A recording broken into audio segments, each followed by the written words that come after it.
Obras póstumas. Segunda parte. Capítulo 27.10. Constituição do Espiritismo. Allan Kardec e a Nova Constituição. Como prelúdio da nova Constituição do Espiritismo, que ele elaborava, e a externação da sua maneira de ver com referência à sua posição pessoal, tem perfeito cabimento neste preâmbulo as considerações que passamos a reproduzir, extraídas da exposição que, a propósito da Caixa do Espiritismo, ele fez à Sociedade de Paris, em 5 de maio de 1865. Muito se ha falado dos proventos que eu retirava das minhas obras. Certamente, nenhuma pessoa séria acredita nos meus milhões, a despeito da afirmação dos que diziam saber de boa fonte que eu mantinha um trem principesco, carruagens a 4 e que em minha casa se andava por cima de tapetes de Aubusson. Ver Revista Espírita, junho 1862, assim se escreve a história, os milhões do Sr. Allan Kardec. Além disso, não obstante o que disse o autor de uma brochura que conheceis, provando, por meio de cálculos hiperbólicos, que o meu orçamento de receita ultrapassa a lista civil do mais poderoso soberano da Europa, porquanto, só na França, 20 milhões de espíritas são meus tributários. Ver Revista Espírita, julho 1863, Orçamento do Espiritismo. Há um fato mais autêntico do que os seus cálculos, isto é, que eu nada nunca pedi a ninguém, que nunca ninguém me deu nada para mim pessoalmente, numa palavra, que não vivo às expensas de quem quer que seja, pois que, das somas que voluntariamente se me confiaram no interesse do Espiritismo, nenhuma parcela foi desviada em meu proveito. As minhas imensas riquezas proviriam, pois, das minhas obras espíritas. Conquanto essas obras tenham alcançado inesperado êxito, quem quer que esteja um pouco iniciado em negócios de livraria sabe que não é com livros filosóficos que se ganham milhões em 5 ou 6 anos, quando sobre as vendas não se tem mais do que os direitos de autor, que não passam de alguns cêntimos por exemplar. Mas, avultado ou mínimo, sendo esse lucro fruto do meu trabalho, ninguém tem o direito de se imiscuir no emprego que lhe dou. Comercialmente falando, estou na posição de qualquer homem que colha o fruto de seu trabalho, corro os azares de todo escritor que tanto pode ser bem-sucedido, como pode sofrer um malogro. Quem quer que tenha visto a nossa habitação outrora e a veja hoje poderá atestar que nada mudou na nossa maneira de viver. Depois que entrei a ocupar-me com o Espiritismo, ela é agora absolutamente tão simples quanto era antigamente. É, portanto, manifesto que meus lucros, quaisquer que tenham sido, não deram para nos proporcionar os gozos do luxo. Que se segue daí? Tirando-me da obscuridade, o Espiritismo me lançou num novo rumo. Em pouco tempo, vi-me arrastado por um movimento que me achava longe de prever. Quando concebi a ideia de O Livro dos Espíritos, era minha intenção não me pôr de modo algum em evidência e permanecer desconhecido, mas, para logo ultrapassados os limites que eu imaginara, isso não me foi possível, tive de renunciar ao meu gosto pelo insulamento, sob pena de abdicar da obra empreendida e que crescia de dia para dia, foi-me preciso ceder à impulsão e tomar-lhe as rédeas. À proporção que ela se desenvolvia, mais vasto horizonte se desdobrava diante de mim e lhe distanciava os lindes. Compreendi então a imensidade da minha tarefa e a importância do trabalho que me restava fazer para completá-la. As dificuldades e os obstáculos, longe de me atemorizarem, redobraram as minhas energias. Divisei o fim objetivado e resolvi atingi-lo, com a assistência dos bons espíritos. Sentia que não tinha tempo a perder e não perdi, nem em visitas inúteis, nem em cerimônias estéreis. Foi a obra de minha vida. Dei-lhe todo o meu tempo, sacrifiquei-lhe o meu repouso, a minha saúde, porque diante de mim o futuro estava escrito em letras irrecusáveis. Sem me afastar do meu gênero de vida, nem por isso essa posição excepcional deixou de criar-me necessidades a que só os meus recursos pessoais, muito limitados, não me permitiam prover. Seria difícil a outrem imaginar a multiplicidade das despesas que aquela posição acarreta e que, sem ela, eu teria evitado. Pois bem, senhores, o que me proporcionou suprimento aos meus recursos foi o produto das minhas obras. Digo com satisfação, foi com o meu próprio trabalho, com o fruto das minhas vigílias que provi, em sua maior parte pelo menos, as necessidades materiais da instalação da doutrina. Levei assim uma larga contribuição à Caixa do Espiritismo. Os que ajudam a propagação das obras não poderão, conseguintemente, dizer que trabalham para me enriquecer, porque o produto da venda de todo livro, de toda assinatura da revista redunda em proveito da doutrina, e não do indivíduo. Mas prover ao presente não era tudo, importava também pensar no futuro e preparar uma fundação que, depois de mim, pudesse auxiliar aquele que me substituísse na grande tarefa que terá de desempenhar. Essa fundação, a cujo respeito ainda devo guardar silêncio, se prende à propriedade que possuo e é em vista disso que aplico, em melhorá-la, uma parte do que ganho. Como estou longe dos milhões com que me gratificaram, duvido muito que, sem embargo das minhas economias, os meus recursos me permitam jamais dar a essa fundação o complemento que eu desejara ela tivesse, ainda em minha vida. Uma vez, porém, que a sua realização está nos desígnios dos meus guias espirituais, se eu próprio não o fizer, é provável que, um dia ou outro, isso se fará. Enquanto aguardo, vou elaborando os planos a que ela obedecerá.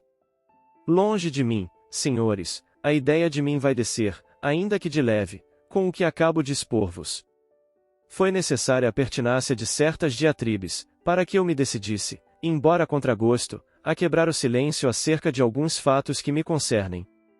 Mais tarde, todos aqueles que a malignidade aprouve desnaturar serão evidenciados, por meio de documentos autênticos. Ainda não chegou a oportunidade para essas explicações. A única coisa que por enquanto me importava era que ficasseis esclarecidos com relação ao destino dos fundos que a providência faz que passem pelas minhas mãos, qualquer que seja a proveniência deles. Não me considero mais do que um depositário, até mesmo do que ganho, portanto, com mais forte razão, daquilo que me é confiado.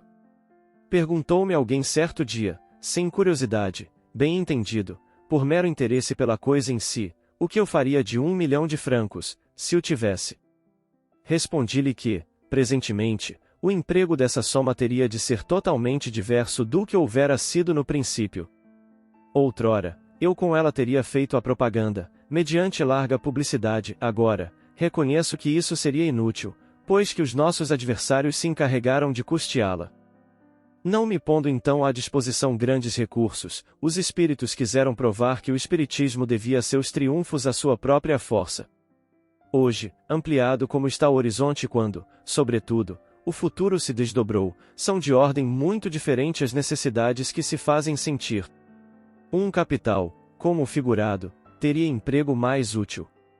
Sem entrar em pormenores que seriam prematuros, direi apenas que uma parte se destinaria a converter a minha propriedade numa casa especial de retiro espírita, cujos habitantes colheriam os benefícios da nossa doutrina moral, outra a constituir uma renda inalienável, destinada, primeiro, a manter o estabelecimento, segundo, a assegurar uma existência independente àquele que me sucedesse e aos que o ajudassem no desempenho da sua missão, terceiro, a atender às necessidades correntes do espiritismo, sem os riscos de auxílios eventuais, como sou obrigado a fazer, pois que a maior parte de seus recursos decorrem do meu trabalho, que terá termo. Aí está o que eu faria, mas, se tal satisfação não me é dada, sei que, de um modo ou de outro, os espíritos que dirigem o movimento proverão a todas as necessidades em tempo oportuno. Por isso, de forma nenhuma me inquieto e só me ocupo com o que, para mim, é o essencial, o acabamento dos trabalhos que me restam por terminar. Ao que ele então dizia, acrescentou recentemente Allan Kardec, que quando a comissão estiver organizada, dela faremos parte como simples membro seu, dando-lhe a nossa colaboração, sem reivindicar, para nós, nem supremacia, nem título, nem qualquer privilégio. Embora membro ativo da comissão, não pesaremos de forma alguma no seu orçamento, nem por honorários, nem por despesas de viagens, nem por qualquer outra causa. Se nunca a ninguém nada pedimos para nós, ainda menos o faríamos nesta circunstância. Nosso tempo, nossa vida, todas as nossas forças físicas e intelectuais pertencem à doutrina. Declaramos, pois, formalmente, que nenhuma parcela dos recursos de que dispuser a comissão será desviada em proveito nosso. Dar-lhe-emos, ao contrário, a nossa contribuição, primeiro, abrindo mão, em seu favor, do que produzam as nossas obras, feitas e por fazer, segundo, doando-lhe valores mobiliários e imobiliários. Achando-se organizado o Espiritismo pela constituição da Comissão Central, nossas obras se tornarão propriedade do Espiritismo, na pessoa dessa mesma comissão, que a gerirá e cuidará da publicação delas, pelos meios mais apropriados a popularizá-las. Ela também deverá cuidar de que sejam traduzidas nas principais línguas estrangeiras. A revista foi, até agora, e não podia deixar de ser, uma obra pessoal, visto que fazia parte das nossas obras doutrinárias, constituindo os anais do Espiritismo. Por seu intermédio é que todos os princípios novos foram elaborados e entregues ao estudo. Era, pois, necessário que conservasse seu caráter individual, para que se estabelecesse a unidade. Fomos, por diversas vezes, solicitados a fazê-la circular mais a miúde, por muito lisonjeiro, porém, que nos fosse esse desejo, não pudemos atendê-lo, primeiramente, porque o tempo material não nos consentia esse acréscimo de trabalho e, em segundo lugar, porque importava não perdesse ela o seu caráter essencial, que não é o de um jornal propriamente dito. Hoje, que a nossa obra pessoal se aproxima do seu termo, as necessidades já não são as mesmas, a revista se tornará, como as nossas outras obras, feitas e por fazer, propriedade coletiva da comissão, que lhe tomará a direção, para maior vantagem do Espiritismo, sem que, por isso, renunciemos a lhe prestar a nossa colaboração.